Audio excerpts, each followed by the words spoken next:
విజయవాడలో ముద్రగడ పద్మనాభం గారి సంస్మరణ సభ జరగడం, దానికి తెలుగుదేశం పార్టీ ఎమ్మెల్యే బోండా ఉమా గారు హాజరవ్వడం, వైసీపీ నేత అంబటి రాంబాబు గారు కూడా అక్కడికి రావడం, అదే సభకు ఇద్దరు పక్కన పక్కన కూర్చొని మాట్లాడుకోవడం మీద Telugu Desam party media, social media జీర్ణించుకోలేకపోయింది. అండ్ చంద్రబాబు నాయుడు గారికి కూడా ఇది కోపం తెప్పించి చివరికి బోండా ఉమాకు షోకాజ్ నోటీసులు ఇచ్చి వివరణ తీసుకోవాలి అని చెప్పేంత వరకు వెళ్ళడం ఒక సామాజిక వర్గంలో అయితే ఇప్పటికే తీవ్ర చర్చనీయాంశం అవుతూ ఉంది. అండ్ అదే ముద్రగడ సంస్మరణ సభలో బోండా ఉమ గారు డైరెక్ట్గానే చేసిన వ్యాఖ్యలు వాళ్ళ సామాజిక వర్గంలో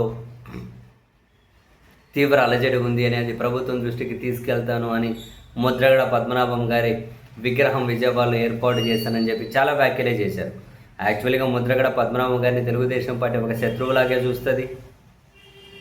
అండ్ ముద్రగడ పద్మనాభం గారు కూడా తెలుగుదేశం పార్టీని ఒక శత్రువులాగానే చూసేవాళ్ళు బ్రతికినన్నాళ్ళు. ఈ క్రమంలో బోండా ఉమా గారు అక్కడికి వెళ్ళడం, తను ప్రైవేట్ చేయడం, అంబటి రాంబాబు గారితో వేదిక పంచుకోవడం, ఈ అన్నీ బై డిఫాల్ట్గా చంద్రబాబు గారి కోపం తెప్పించి వైసీపీ వాళ్ళతో ఎందుకు వేదిక పంచుకోవాల్సి వచ్చింది అని చెప్పి వివరణ ఆయన దగ్గర నుంచి అడగాలి అనేంత వరకు వెళ్ళింది. ఈ క్రమంలో తారకరత్న చనిపోయినప్పుడు చంద్రబాబు నాయుడు గారు అప్పుడు వైసీపీ ముఖ్య నేత విజయసాయి రెడ్డి గారితో చాలా సన్నిహితంగా ఉండడం, అంటే అక్కడ సన్నిహితంగానే ఉంది, అక్కడ మాట్లాడడం, చాలా యాక్టివ్గా మాట్లాడడం, ఇద్దరు పక్కన పక్కన కూర్చోవడం, ఈ విజువల్స్ అని సర్క్యులేట్ అయ్యి చంద్రబాబు గారిని కొందరు నెట్టింట సూటిగానే ప్రశ్నిస్తూ ఉన్నారు.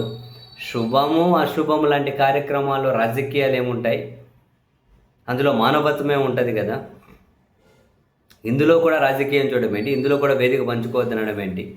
మరి అదే నిజమైతే మీరు ఏ విధంగా విజయసాయి రెడ్డి గారితో అప్పుడు కలిసి ఉన్నారు?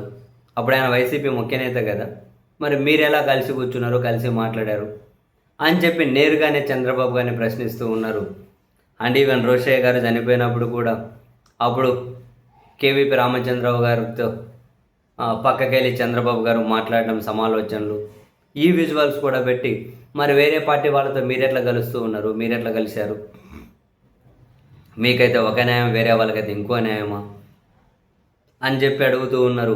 అంతెందుకు ముద్రగడ పద్మనాభం గారి సంస్మరణ సభ కాకినాడలోనే జరిగితే జ్యోతుల నెహ్రూ గారు కూడా హాజరయ్యారు కదా,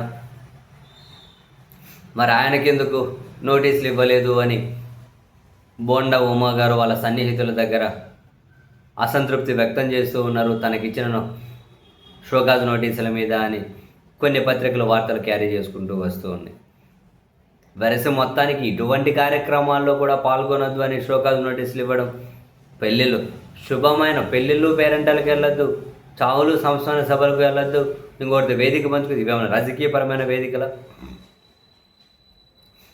ఇదైతే నిజంగానే మరి ఎందుకు చంద్రబాబు నాయుడు గారు ఒక రకమైన ఫ్రస్ట్రేషన్లోకి వెళ్ళిపోతూ ఉన్నారు, ఎందుకు ఇలాంటి షోకాజ్ నోటీసులు ఇస్తూ ఉన్నారు, ఇది మరింతగా డ్యామేజ్ చేస్తాయి కదా అని ఈవెన్ తెలుగుదేశం పార్టీ సానుభూతి పరులు కూడా ఒక రకమైన అసహనాన్ని నెట్టింట వ్యక్తం చేయడం మనం చూడొచ్చు.